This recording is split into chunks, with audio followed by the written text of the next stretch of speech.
Please have a seat. Well, thank you, Mr. President, for joining us here at the Defense Media Activity. It is very exciting for us to have you here. You know, I've had an opportunity as president to meet with many of the survivors, the family members of those who were killed. And you know, on this particular day, we are constantly reminded of their loss. We want to let them know that we do not forget those who were fallen. We are inspired by the survivors, many of whom still have the scars, both seen and unseen, of that terrible, terrible day. And it's also a good time to remember all the people who have served and sacrificed since 9/11 in order to keep America safe and free. You know, we have veterans now from both in Iraq and in Syria, in Afghanistan, in North Africa.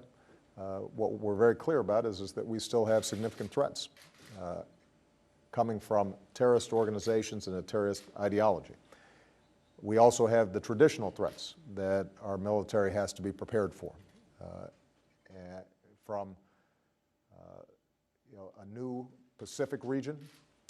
I think that we have to work with our European partners on this issue. The refugee crisis is not just a European problem, it's a world problem, and we have obligations. I made certain to send through every agency that we've got to do our part, first of all, in taking our share of refugees. And those of you who saw some of these heartbreaking images of that small boy, we are encouraged by the efforts of the European Union to accept refugees in all countries and spread out some of the burdens and the pressure.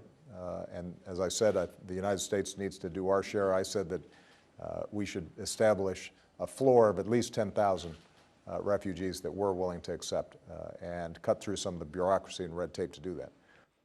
Ultimately, though, as you well know,